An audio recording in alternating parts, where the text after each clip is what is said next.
Hey, everybody. I have an incredible guest today. You can see him over there, but let me just tell you a little bit about him. I have wanted to do this interview for a long time, ever since I read his book. Okay? It's on privacy, 20 lessons to live by. And I don't know about you, but I'm a little scared in this digital age. First of all, cash seems to be going away. I like cash. It's a form of privacy. Then we have things like everybody showing things on the internet that you really wonder, like, why are you showing this? Don't you realize this is a little confidential and that it's going to be there forever? And then now I write an email and I have Google popping in and saying, oh, would you like me to fix that email for you? I'm like, no, I freaking don't want you to fix it. I want you to go away, and I want to pretend you never even saw what I'm writing to my client confidentially.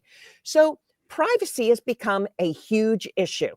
And my guest is Lawrence Capello.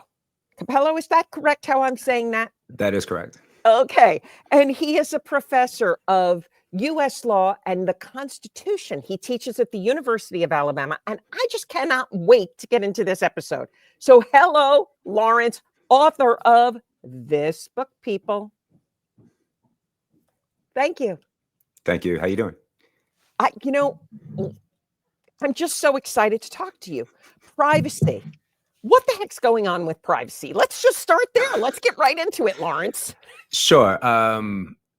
Let me do a couple of things. First, let me tell you what the book is, and then I'll tell you a little bit how to protect your privacy, and then also how not to be one of those people with like the tinfoil hat on your head, right? Seeming like you belong in a ditch somewhere off the grid or like a bunker.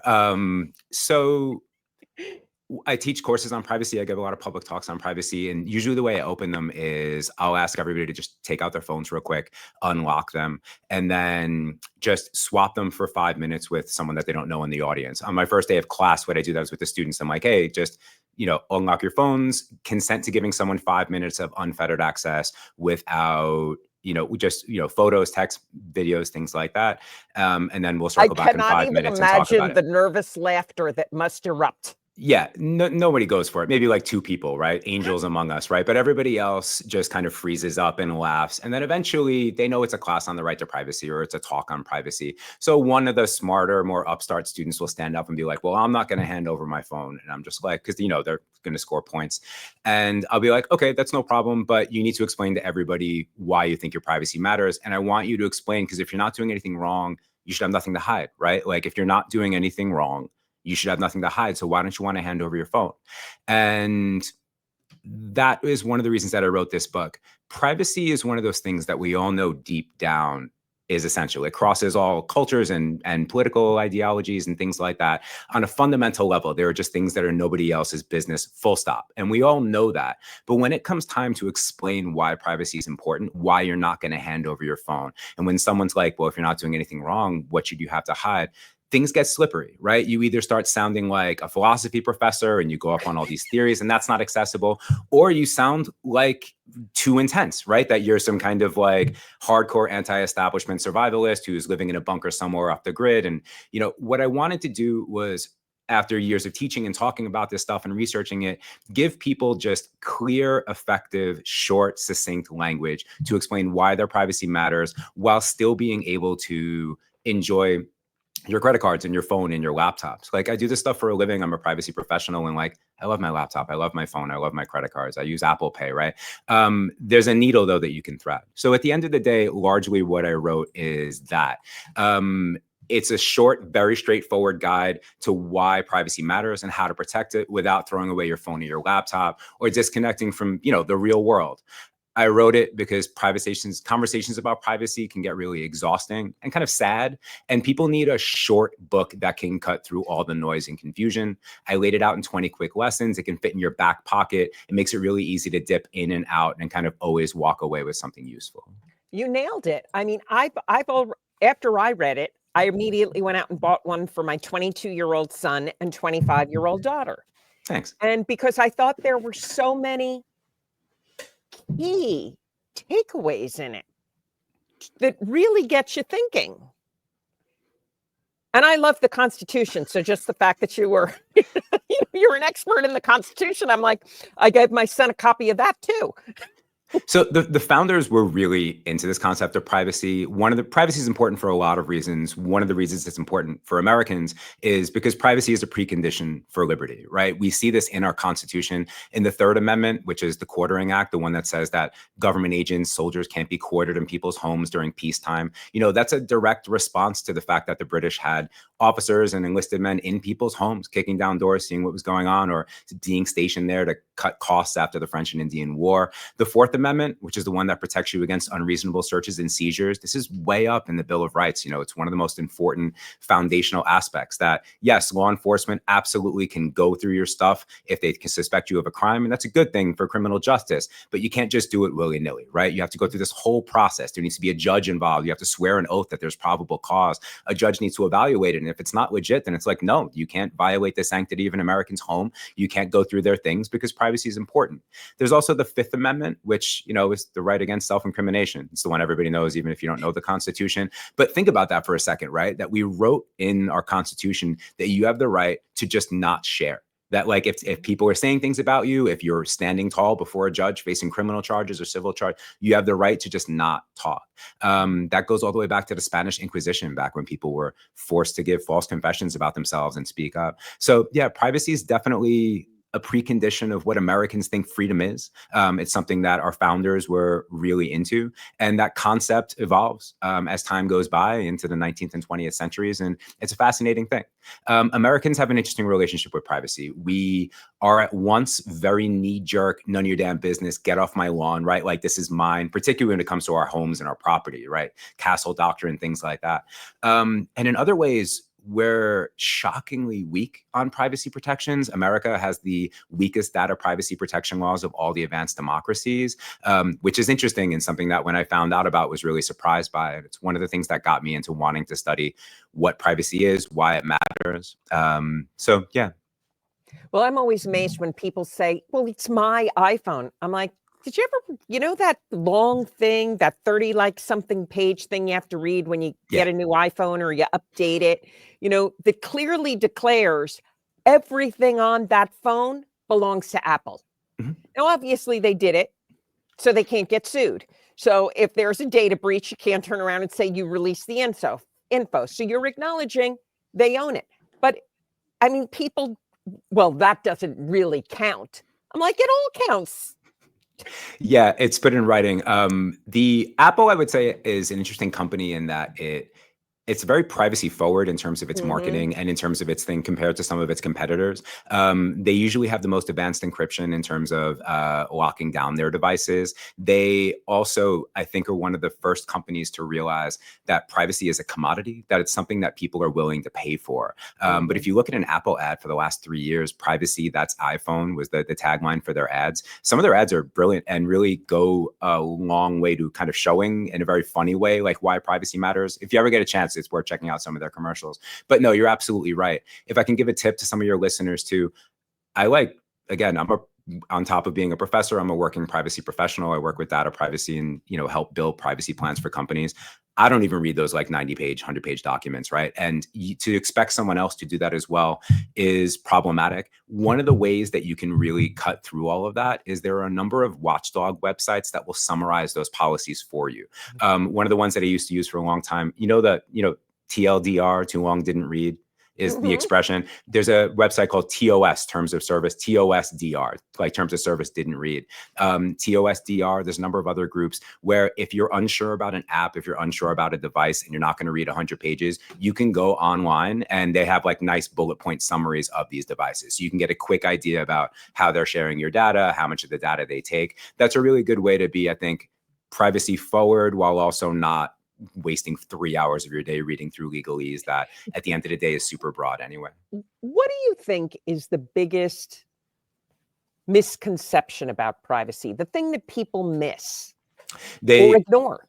The biggest misconception about privacy, there are two. One is that privacy is dead. It's absolutely not. And I would invite anybody to let me see their internet browser history for the last year or broadcast it on this on this podcast and not have a panic attack, right? So everybody who's like, privacy is dead, it's like, great, let me see 5 years of your emails and we're going to put them on display, and also you can't talk, and we're just going to go through the right. Like no 1 in 1,000 does that, and I would love to be best friends with that 1 in 1,000 because I'm sure you're a very pure soul. But for the rest of us who aren't doing anything horrible, but at the end of the day still don't want their private business out there, it's a very appropriate reaction. The second thing is that you can either have privacy or you can have X, Y, or Z. That's the biggest misconception. The cancer in our discussion about privacy as Americans who respect privacy, are largely that we speak about it far too often in zero-sum terms. I'll start for, you can have privacy or you can have security, and you can't have both. Well, that's not really true. What you should be looking at are for third paths, right? How do I enjoy the privacy that I deserve as an American, as a freeborn citizen? And how do I also make sure that my government gets to keep me safe from the very real people that are trying to hurt us, whether through flying planes into buildings or, attacks in subways, and to street level crime, right? Where there are bad people who do bad things, and victims of those crimes deserve justice, and law enforcement needs tools to go out and do those things. Those aren't mutually exclusive. And the people who say they are, those are the people who are really hurting freedom, and they're hurting crime prevention. And I attack both sides for this. My privacy advocate colleagues, the ones who seem like anytime you put up a video camera, it's the death of liberty. It's like, that's not a realistic approach. Also, but the same thing for a sheriff that's saying, well, I need access to everyone's Ring cameras, otherwise I can't keep you safe. It's like, well, no, like, this is the United States and we believe in that. But I'm just speaking kind of like a professor. Let me give you some like tangible. No, but I think those are really good points, because in an internet age, everyone wants to dumb down a topic. They don't want to look at the Constitution or anything else. They want to dumb it down to 240 characters or less. And it's always binary. It's right or wrong. It's this or that. It's very little in life is addressed with all the gray. Totally. Let me show you what that looks like on the street level, because I wrote a book because I wanted the book to sound like common sense, not just like theory and worshiping the problem. Here's what that looks like at the street level. Let's say you live in a city that's had a tremendous increase in violent crime, and the police, someone gets shot, God forbid, in the middle of the night. They peel away. There were no witnesses. So you have a body, you have no leads. I don't care how good of a detective you are. That's rough, right? Like, you don't have anything to go on. How are you going to work that out? If you have CCTV cameras, you're going to see a license plate, or you're going to get a description on something, right? So what they say is, look, there's an area that has a whole bunch of crime. We're going to start putting up CCTV cameras in that area because they're an effective, proven crime prevention tool. Great. So we're going to put them up. We're going to leave them on all the time. And then people are like, well, I don't know if I want CCTV on all the time because there's other things that aren't crime happening here. And they're like, well, look, if you want to be safe, we have to have these cameras. All right, stop. Both people have a good point. Law enforcement need the cameras. The people who don't want some Orwellian video camera everywhere on them. So what does a third path look like? Okay, a couple of things. One is there are things called shot spotter cameras. If you ever heard about these, these are cameras that have microphones at the end of them that are specifically tuned to the frequency of gunshots. So what happens is the cameras are off, and then when shots go off within a X amount of distance, the cameras switch on. So now you have privacy when nothing else is going on. But if it's an area with a lot of shooting, suddenly you have cameras when you need it. Or if you have a report of shots fired, someone makes a call, you have a button you can push, and then a dispatcher will turn the cameras on in a very quick aspect. Or you can keep the cameras on 24/7, but let's say that you have to blur out anything that is private residential space, right? And not a public thoroughfare. Have that basic thing. Or have community boards that are with police, a mix of law enforcement and also members of the community, get together and decide how they want these cameras to be used in a way that's appropriate with the values of that community, right? Are there different time restrictions? Are there things that are there? Do you want specific officers that are trained in privacy, right? Like to be more respectful of privacy, to be the ones manning these cameras? That's what I'm saying. It's a little bit more complicated. It's a harder conversation, but you can have your cake and eat it too. And you should be greedy with that. As an American, you should demand privacy and you should demand safety. And that's just one example. We can have privacy, or we can have, same day shipping with Amazon. That's not true either, right? Like, there are ways that you can have these things. And both of them. And there are some companies that I think are very privacy forward. But when you ask what the biggest mistake is, why are things so bad? Why do we have way less privacy than a lot of our allies do? The answer to that question, I think, is we have an inability to speak about this thing with a large degree of common sense. And everybody just starts speaking in zero-sum terms. And that's how kids think. And not even smart kids, just like little kids thinking in black or white. Something like privacy, it's a little more complicated. It's not impenetrable, but it's complicated. And so get adults in the room together and figure out how we can have it all, because you should demand it all. Do you have a definition for privacy? So yeah, there are like 1,000 books about, can it be defined? Can it not be defined? Let's just go with, for most cases, it's an imperfect definition, but for most cases, privacy is your ability to limit access to information about yourself. Or let's call it the ability to control how information about yourself flows through the world, what you reveal, what you don't reveal. So privacy is your ability to control your information.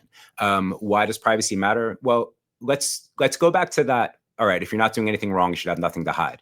How do you push against that? That's a slippery argument, right? It's people in power have been using that since before the time of the Caesars, to get information from people or to get what they want from people. And if you're on the receiving end of that argument, we call it the nothing to hide trap. There's a really famous scholar, Daniel Soloff, who's written a lot about this. Think about that. If you're not doing anything wrong, you should have nothing to hide. So off the bat, it's aggressive, right? You're suspect. There's something about you, right? And so you're immediately on your heels. Then it's like, I'll free you from that suspicion if you just give me what I want.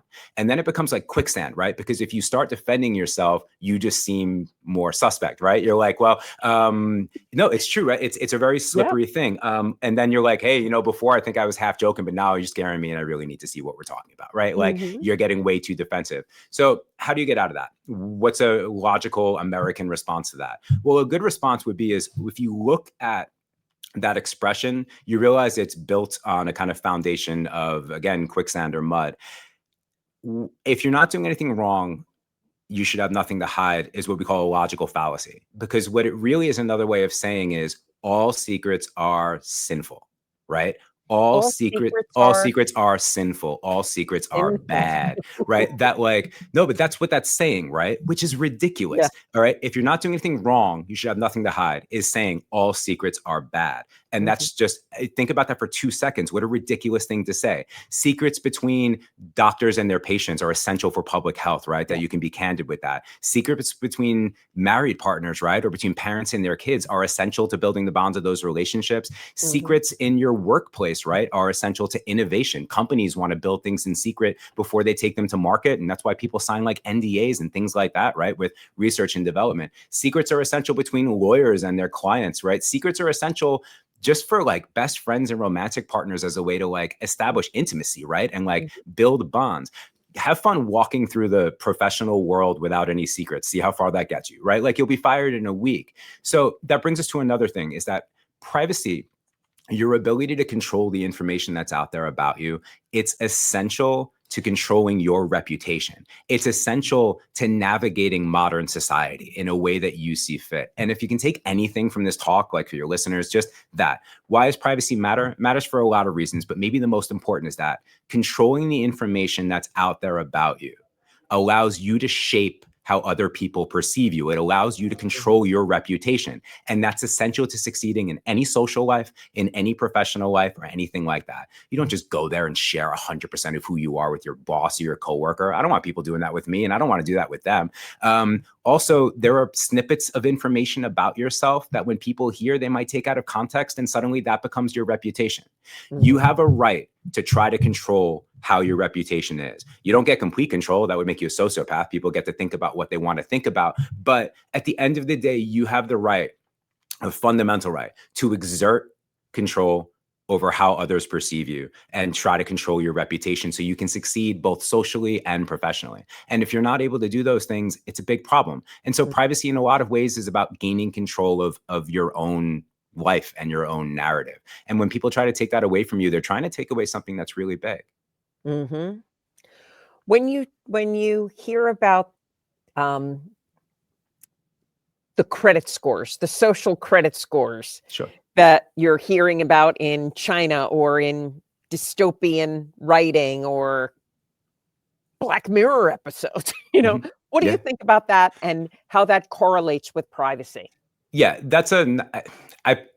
I'm not friends with a lot of privacy advocates, I think, because I don't go too hardcore in terms of privacy, right? Like I care deeply about privacy, but I also care about being pragmatic. I'm a pragmatist and I want to enjoy the benefits of this wonderful technological golden age that we're living in while also protecting my privacy and the privacy of my kids. So what I think about social credit score, though, is that's a nightmare to me. Like that is, I think, one of the most brilliant mechanisms for social control that's ever devised. I think it's incredibly un-American. I think it's something that really is anathema to liberty. I would oppose it vocally if anybody ever tried to do that. It's also dehumanizing, the extent to which you're boiling people down to certain data points, and then suddenly those data points are very easy to manipulate. Look, in the social media age, I'm not blowing anyone's minds by telling them that snippets of information about yourself can be taken out of context. You can shine the light of the sun on them and obliterate someone's reputation. And, you know, I teach constitutional law, legal history. I'm very in touch with the way that a skilled interrogator can take any sets of facts, paint one big picture, and then reset the facts and then paint a completely different picture. That's like what they train people to do in law school, right? That's like what studying the law is. Same facts, take two very different ideas about it, both of which are like kind of true. The reason I'm saying this is our information exists in snippets, and every one of us leaves dozens and dozens every day of these small bits of information out there about us. Now, over time, those things can be reassembled and paint a picture of us that isn't really necessarily true. And that's why I have a problem with social credit scores. I get that you need to do this for money. Look, if I'm going to give someone a loan for a house, yeah, I want to see what money you borrowed, and I get that credit reports are a thing, and I get that, you know, all those things are necessary. But when you start talking about, forget business, social credit scores, what's your value as a citizen according to whoever is in charge of manipulating these numbers? Data isn't like that. Lies, damn lies, and statistics. You think you can boil someone's like actual humanity down to this kind of like, you know, basic data point? You can't, at least not. It's as far as I understand the 14th Amendment, as far as I understand the Declaration of Independence, it's the exact opposite of what it is that we're looking to do. There are other ways to evaluate people. And I know that algorithms and data can know a lot about us, a shocking amount about us, and that, you know, our algorithms have us dialed in pretty well and do understand our humanity. But no, as a mechanism for social control, do you know what happens in some of those countries? Like when you fall below a certain score, you get into a cab and then it can only take you so far because you have travel restrictions. Your kids don't get into certain schools if you tweet something that's wrong. They, at a certain point, can come and take away your dog. If you fall below, you don't even get to have pets. No, that's, yeah. Obviously, I could speak for another hour about why I hate that idea. What do you think about the what's going on, the discussion of free speech and privacy? I think that privacy is an essential component of free speech. I think free speech is what makes this country great. The ability to communicate both horrible ideas and wonderful ideas, and then debate those ideas and refine those ideas and see where everyone stands and consider objections to your conclusion. Privacy is an essential component of free speech. That's because usually when someone says something, it took them a couple of minutes in private to come up with it first. There's this really famous case. It's a Supreme Court case, NAACP versus Alabama.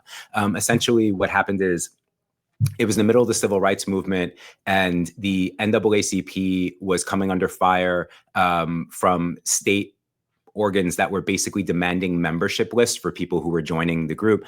And the Supreme Court 9-0 held that order was illegal, because what they said is, before a political movement can really gain steam, right, in those early stages, people are going to meet and they're going to debate and they're going to hammer out planks in secret, right, whether it's in basements or bars or in private meeting sessions. And then eventually, as things grow and grow and grow, those organizations will get more power. You should be able to join a political organization anonymously if you want to. You should be able to advocate for your ideas and not worry that it's then going to come and attack you in a lot of other different ways. That's essential for liberal and conservative movements. If you study the history of conservatism in this country and the history of liberalism in this country, religious movements as well, most of them, the ones that are now part of our daily life that have led to us in positive developments, those things usually started with privacy and then beyond time went there. But all of that is probably less important than a reminder that a lot of people don't know that privacy was essential for the Constitution to get written. So when they show up in the 1780s, the Articles of Confederation aren't really working, right? It's 1787. They show up in Philadelphia again. George Washington's president, and they're like, all right, what are we doing here, right? Like, they were there to revise. A lot of people don't know this. They weren't there to write a new constitution. They were there under orders from their states to revise the Articles of Confederation. Remember, like in third grade, right? The thing that we had before. So they weren't there to write a new document. They were there to revise the old document. So when they get there, first thing they do is they're like, all right, First vote, who's in charge of this thing, right? Who's the president of this convention? And obviously it's going to be George Washington. So they're like, great, easy peasy, next motion. The second thing they did after they made George Washington president of the convention was a guy named George Wythe from Virginia. He stood up and he had 3 ideas. The first is he says, we're closing the doors to these meetings. This isn't going to happen in the public forum. We're going to have this conversation. Whatever we come up with, we're going to present to the people, and they'll be able to look at everything and talk about everything. But while we're getting from here to there, we're closing the doors. Second thing is no one's allowed to take notes. One person, that's it. No one else is taking notes. We're going to have one official note taker, and we're all going to take a vow of secrecy. And those notes of our discussions in here aren't going to be published for 50 years. A lot of people don't know that. And the reason he did this was because Virginia, the delegation, and a number of other people were thinking about just writing a new document. And they did. They proposed a new Constitution of the United States, which ends up being written and ends up coming out of that meeting. And then they present it to the American people. And they have these massive debates for a long time about, should we sign it? Should we not sign it? Right? This beautiful moment for free speech in America. But before they could hammer out that document, they had to have all these uncomfortable conversations. And they knew that if they weren't speaking in privacy, that anybody would just run to someone, a reporter down at a bar, right? Like after you settle for the day, you go to your hotel, you're having a drink and you're like, you know what this asshole said, right? Like, that kind of thing, that they would be afraid to speak up. They would be afraid to speak for their own kind of like their ideas, float unpopular opinions.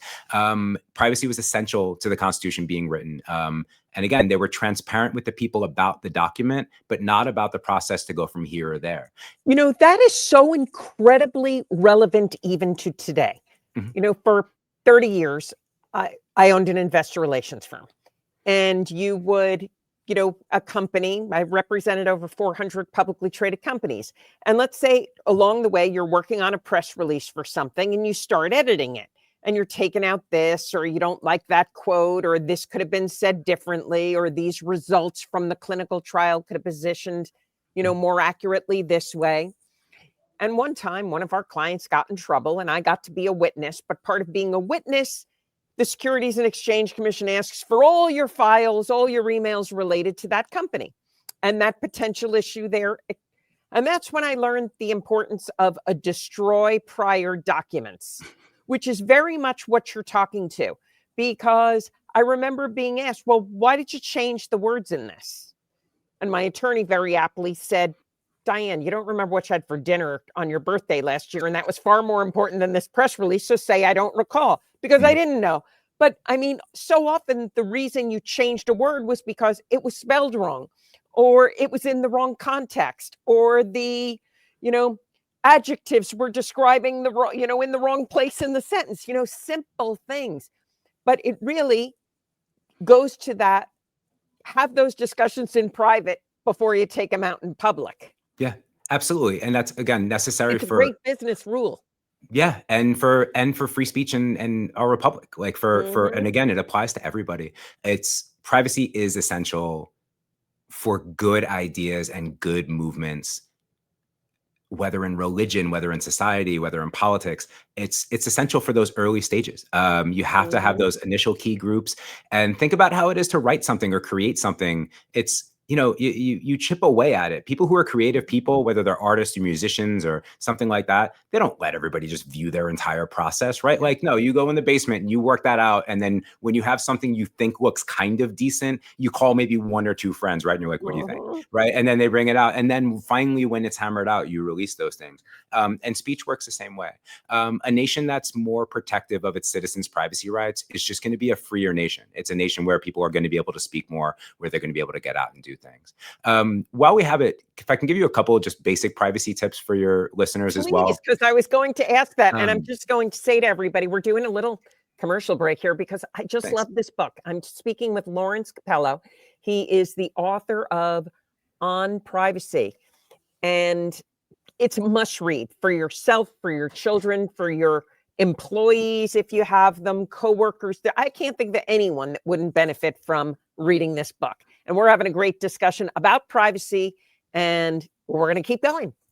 Go ahead. Thanks. So the first thing, if there was anything that you did to protect your privacy in terms of tech, is buy a webcam slide, cover your laptop webcams.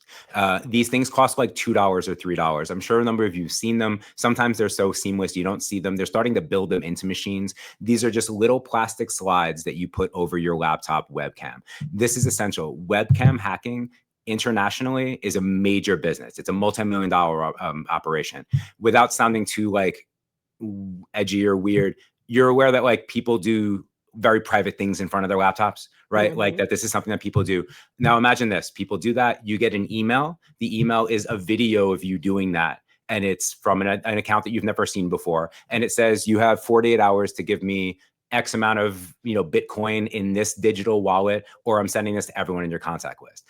This happens all the time. It's a cyber crime. It's against federal law. It's against international law. Nevertheless, it happens constantly where people's webcams get hacked. The former Miss Teen USA in the 2010s had her laptop webcam hacked. Somebody was looking at her in her room for a couple of months. She became a big advocate for privacy.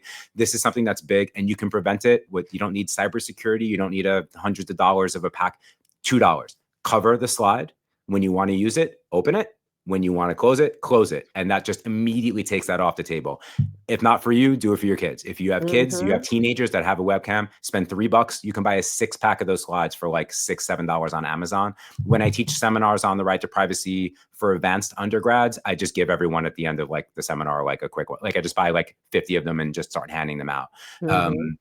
It's a major upgrade. It costs $3 and no skin off your back, like no trouble, no added programming. It's just, this happens all the time. And the reason you don't hear more about it is because it's horrible and people don't want to talk about it, right? Like it's something where if it happens to them, they're not going to go and share it to people. It requires a certain degree of bravery.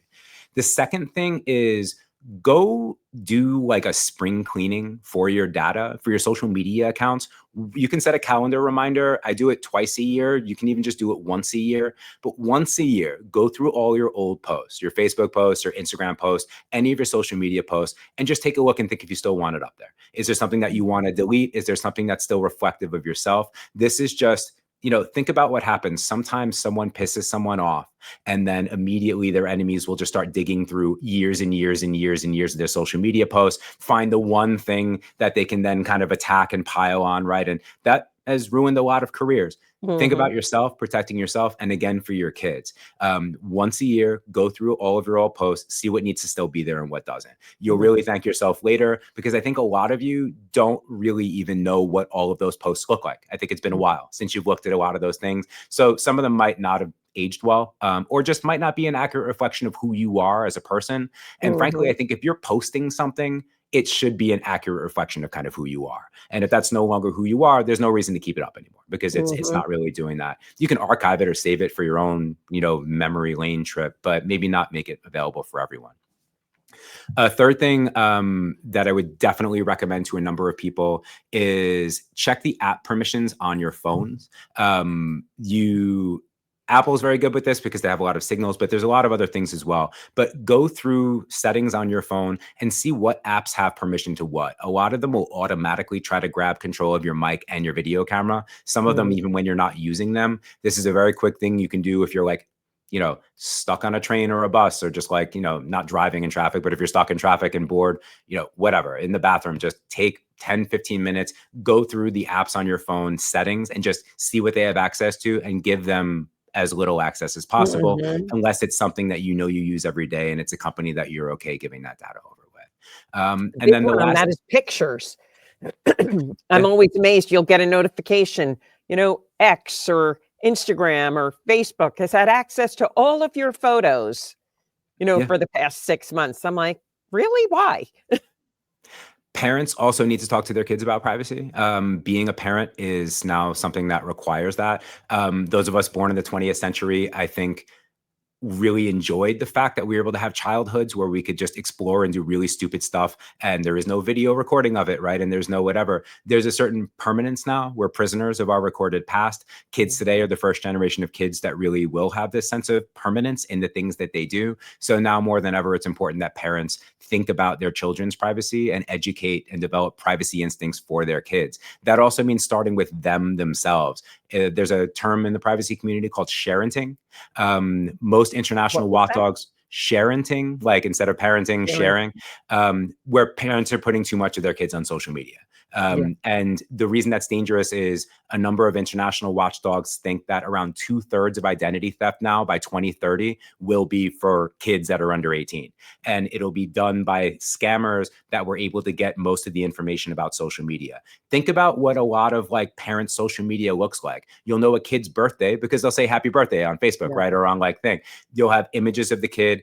There's a thing called open source intelligence where you can just look at photos long enough and think about, okay, wait, now I know what their street is. And now I know what their whatever.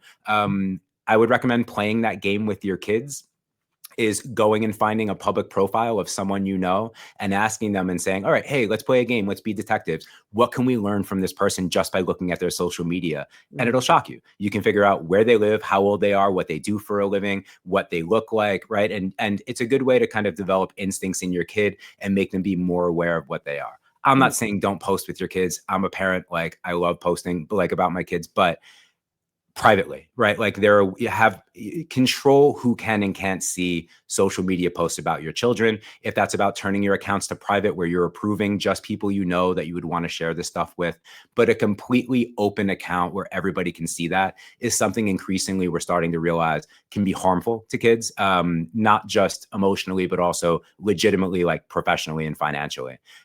So developing privacy instincts with your kid is important. Also, instilling in your kid that if they do feel like their privacy has been violated, they need to speak up and they need to let you know. Attorneys generals at the state level and at the federal level take child privacy invasions very seriously. And what you need to do is there's this natural instinct for a child to want to just sweep it under the rug and not talk about something that's embarrassing. You need to instill instincts that say, no, if there's a problem and you know that like your privacy has been violated, sound the alarm, tell me, let me know, we'll work through this. It's much better to run toward it. Cybercrime now, there's a new bill, the Take It Down Act. We now have federal cybercrime laws. The laws are getting more robust, particularly for children under the age of 13. There's a lot of levers that you can pull if you're a parent, if your child's rights have been violated, but you need to make sure that they're telling you. So also just making sure that as a parent, you're letting your kids know about what kind of things might happen, and that if they feel like their data has been taken, or if that like someone seems to be acting in ways that are problematic, that they should look into that. When you were working on your book, your very good book. Thanks. Got to give it another plug here. My very short book too, if I could just communicate that. Yeah, and I don't it's a short book. You can read it in one sitting. But when you were working on your book and you were delving down your 20 different lessons. Yeah. Did you get to one of them where you said, I really got to drill down on this even more, because you're kind of surprised as you thought about it, and then you really went down that rabbit hole exploring it even more to write about it? Yeah, I'd say one was it's the second lesson, where the battlefields are. So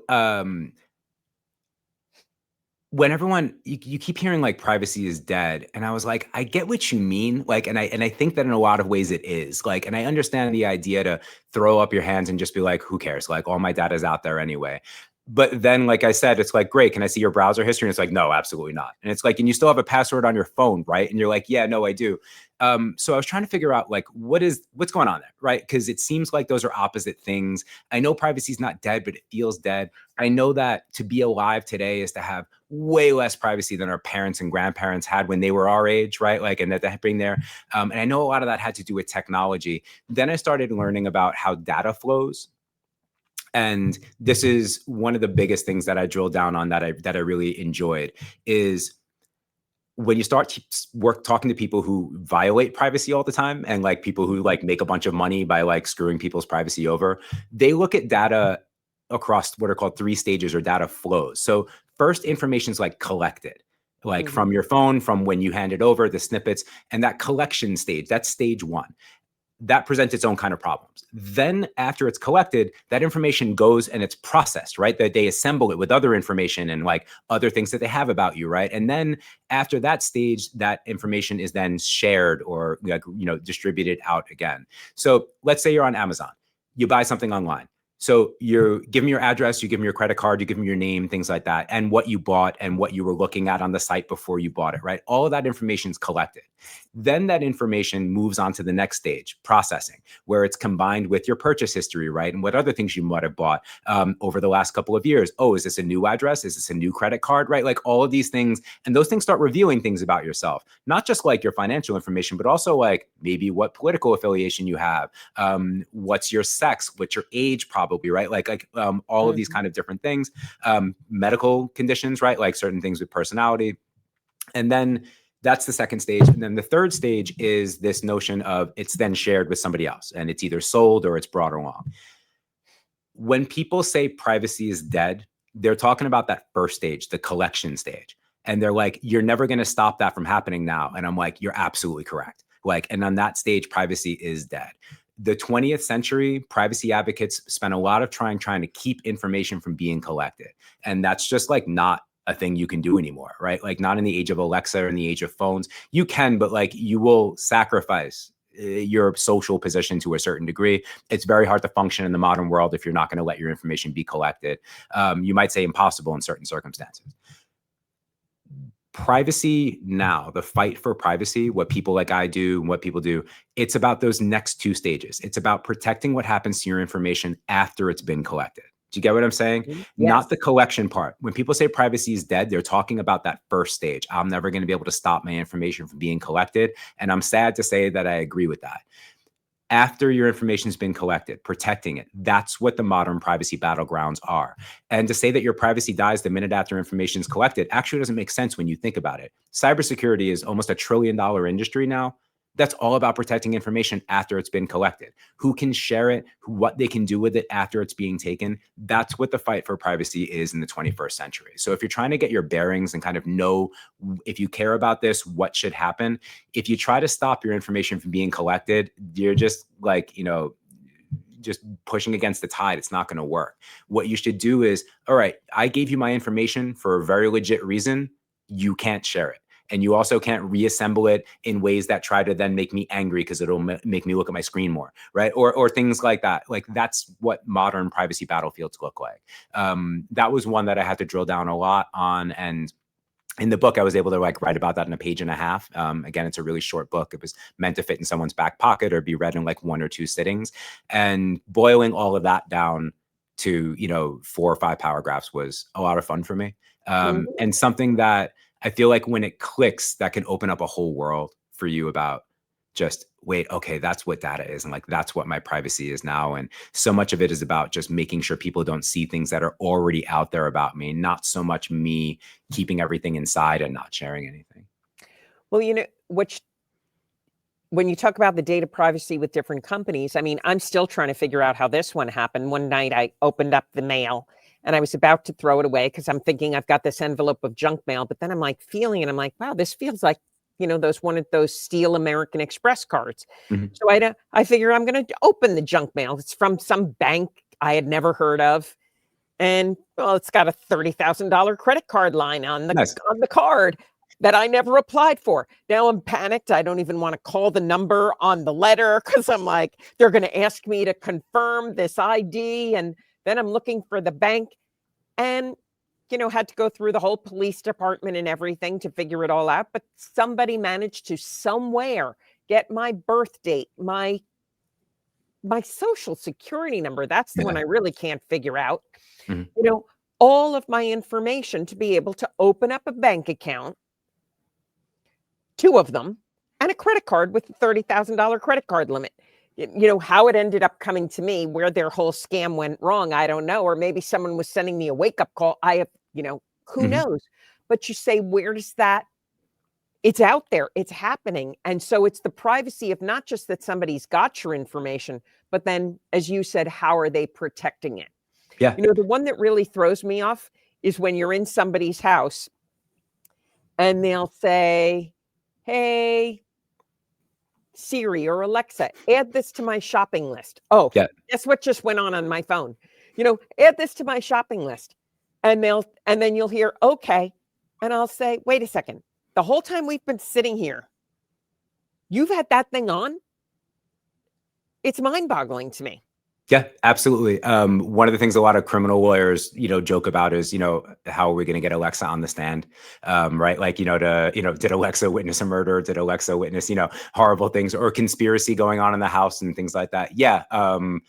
It's the big joke was Orwell imagined that the government would be forcing the cameras into our homes, whereas like what we did was very willingly kind of bring them into our homes ourselves. Yeah. I'm saying this as someone who has like a Ring, right? Like and things like that. Like I recognize that. I don't have Alexa. It's just that's not my comfort level of privacy. But you raise a good point, and this is just something that I want everyone to be one thing I talk about a lot and try to drive home in the book, and especially when I talk to things about parenting and privacy with parenting, when I teach like talk to high schools, is you should decide for yourself what your comfort level is, right? Like if Alexa makes you, if you like your Alexa and you don't have a problem with it, that's fine. The enemy isn't when you bring in like this privacy invading tech. The problem is doing it mindlessly. When you're teaching kids about social media use, they should use social media. They shouldn't consume mindlessly. They should understand what algorithms are, understand that like your social media is actively trying to kind of manipulate you in a certain way, which is fine, but don't do it blindly. And I want to say the same thing about privacy tech. Things like Alexa, bring it into your house, but you should know then how does it share and look that up, right? And you don't have to look at Amazon's website. There are people that summarize it for you. But before you bring in a smart TV that's got a mic that's always on, or Alexa that has a mic that's always on, or if you're going to get a new app on your phone or get a new phone upgrade, don't consume these things mindlessly without understanding the privacy implications and then make your own choices. The idea of just being like, well, look, privacy's dead anyway. If it wasn't Alexa, it'd be something else. So I'm just going to do this. That's not the way to think about it. It's think about learn how these things share your data, and then determine your own comfort level and then go from there. Like, and different people are going to have different values and different relationships with their kids and with their technology. And that's fine. There should be a full spectrum of privacy preferences. But what you don't want to do is just not think about it at all and kind of mindlessly go along reactively with the trend. That's the big problem. And that's definitely the thing that when you talk to high school students and college students about social media use, it's not, hey, social media is taking all your data and like you should stop using it. Go tell a 19-year-old to stop using like social media, right? Like that's never going to work. But it also would come with a social handicap, right? Like to a certain degree. But what you do need to educate them is like, look, you have an algorithm, right? And the fact is, certain social media sites, if you if you're a young woman age 16 to 25 and you delete 4 selfies of yourself in a 36-hour period, that then triggers makeup ads, right? And that's an intentional thing because your algorithm knows that you're now having a temporary moment of low self-esteem, and then it's going to let you think that it's actively trying to manipulate you. That if you go from in a relationship to not in a relationship anymore, that like you are probably then, if you're a guy, going to be hit with like ads for the gym, right? And like more ads talking about how like, she dumped you because you're a beta, right? And like, if you take my 6-week course, I'll make you a sigma, right? Like that's these are all things where targeted advertising, trying to make you mad so that you look more, this idea that we live in an attention economy, that like young people should be aware of that, and that people are competing for your attention, and then go scroll how you want to scroll, but at least now and you can see that. You can see young people looking at their phone and they're like, my phone's trying to piss me off right now. Like you can tell, like they see, and then they can step back and laugh at it. And now we're in a safer space, right? Instead of being kind of manipulated and things like that. So that's all. And then you and your families and your own value structures, you decide how much you want to engage with this and how much you don't want to engage with it. But you need to know why privacy matters, and you need to know certain ways that it is being invaded in ways that impact your life. And that was the goal for this book. Something that can be read again in one sitting, something to give to just like, as a quick gift, as a quick hit, as a primer of just, look, these things matter. You don't have to talk about them either like you're insane or like you're an ivory tower elitist that no one understands. Privacy is something in our gut we know matters, and you should be able to speak about it plainly with common sense. If you're not doing anything wrong, you should have nothing to hide. Be like, that's like saying all secrets are wrong. You know how stupid that is, right? A quick rejoinder, right? Kids think that way. Also, how interesting are you if you don't have any secrets? Like sorry, I don't find you particularly interesting. We're getting close to the end of the show, very sadly, but I have a question for you. What's your prediction on where we could imagine privacy unfolding and issues with privacy in the next 5 years, 10 So, years? so we're living in an age of conspicuous, I think, deregulation in terms of privacy protections. I think laws are getting weaker, not stronger, to protect privacy. But I do think that people care a ton about privacy. So my prediction is that you're going to see a lot more privacy forward tech companies that are going to be in touch with the fact that people want their privacy. Apple was at the vanguard of this. I think you're going to see it more and more and more. Do you know, like VPNs? Yeah. Those are things that like no one knew about 10 years ago, unless you were like, like I a see the surveillance signs, the enthusiast. huge billboards for them, Yeah. around New York, and And they're there's like part of me funny. that they make me so nervous, Right. but at the same time, I'm like, maybe there's a reason for those. I don't know. Yeah, and I'm a very pro free speech and privacy person. But the VPNs are like everywhere now. The ads are hilarious. They're like on buses and subways and the billboards. And that's stuff that like grandparents have now because it's just seen as a basic market solution for more privacy. Let me just step back. I think that a lot of this, I think the market's going to step up to protect privacy because right now law and policy isn't really doing so, and there's going to be a vacuum. I think if you're a business owner, that a really smart play is when you can start recognizing privacy as a commodity, not just as like an HR box you need to check or a regulatory headache, that actually you can make a ton of money. A lot of this is going to come from middle and upper class families who are particularly worried about the privacy of their kids and the reputational harms that may have about them getting into college or getting jobs or things like that. So even parents who don't care that much about their own privacy or protect their own privacy are going to take active steps to protect the privacy of their kids. And one of the biggest ways they're going to do that, there's an increasing sector called ORM, online reputation management, where essentially these are people who will, it's like a Google alert on steroids. Yep. It's a thing where you're just going to constantly have people monitoring. Anytime something about you pops up, they'll flag it, they'll send it to you. And if it needs to be deleted, they'll request that it be deleted.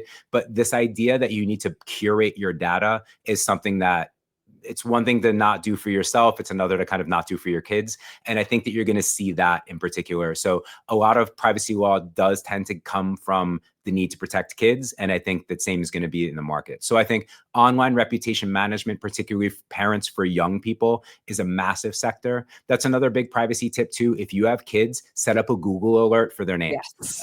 It's a quick thing. It takes a couple of seconds to do. And it just means that anytime someone's trying to present themselves as your child, or if someone's trying to use your child's data, or if something pops up, you'll know about it. It's a very, very quick thing. And you should set one up for yourself as well, not just to kind of, you're a kick-ass podcast host, so I imagine you see yourself so you can see your business grow. But even people who aren't in the public spotlight, put a Google alert up for yourself. It does no harm, and it could really be an early indication that like you have a problem, whether it's identity theft or a social issue that you have going on that you weren't aware of.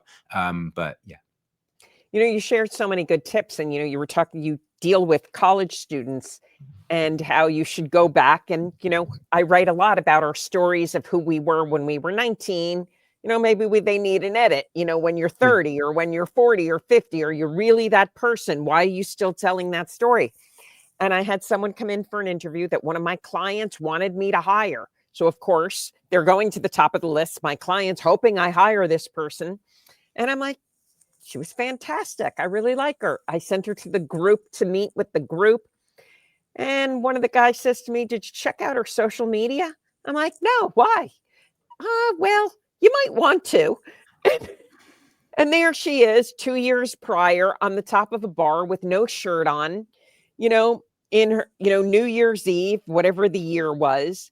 And I'm like, oh, geez, now I have to tell the client we cannot hire someone. We specialize in crisis management. This clearly shows poor judgment. It would be very difficult to explain to someone else who found this that this is someone who I trust their judgment to handle your client, my client's work. So you're so right about going in and cleaning stuff up. Absolutely. I can't encourage enough people to do that. It's in something any that area of their lives. Change your story to who you are today. Oh, And if most you do it online, do it. Absolutely. Most universities now have, and even high schools, but definitely universities, when you're a senior, they kind of often either make or strongly suggest that you go to their Office of Business Development. It's called different things, or an Office of Professional Development. We have a professional development here. A number of different people work there. They're wonderful. They staff things. I don't get like commission for this or anything. I just think it's a cool thing. Yeah. But, and I always encourage my seniors as they're about to enter the job market or apply to grad school. It's like, hey, go there. They're going to give you a lot of tips, not just how to like polish up your resume, but a number of things you might not have been taught by your parents or picked up along the way. And one of the first things they always do is they're like, all right, let's talk about curating your social media.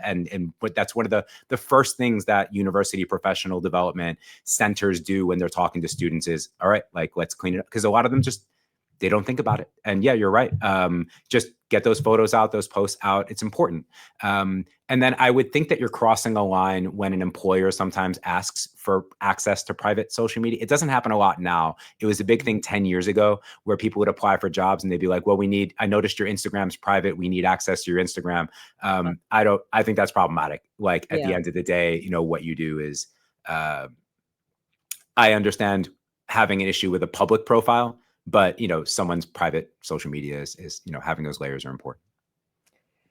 Well, my gosh, Lawrence Capello, I cannot thank you enough for spending this time with me. I have been speaking with Lawrence Capello. He's the author of On Privacy, 20 Lessons to Live By. It's not often I plug a book repeatedly through a podcast. In fact, this could be my first. But I cannot tell you that enough times that this is just must read. Lawrence is a champion expert at U.S. law, the Constitution, privacy. He teaches it, he advises it, he consults on it. And he is a whirlwind of information. His book is such an easy read. As he said, it's small, it can pop in a pocket, it easily fits in a pocketbook or, a briefcase, whatever you carry. I highly recommend you tune in. Lawrence, thank you so much. Dan, thank you so much. It was a pleasure. Lawrence and I are going to be moving over to the green room. This has been the Silver Disobedience Perception Dynamics podcast. We talked about a lot of different perceptions here today. And subscribe. I want you to follow Lawrence. I want you to pay attention to all the links I share below and hit subscribe. And I will talk to you all soon. Can't wait to see you again. And you know what? This podcast is rocking, and it's all thanks to you. I just saw the new wrap up this morning, which I'll be sharing because I'm really psyched. So thank you, everyone, for helping me and making this what it is, because it's fun. Thanks. Subscribe.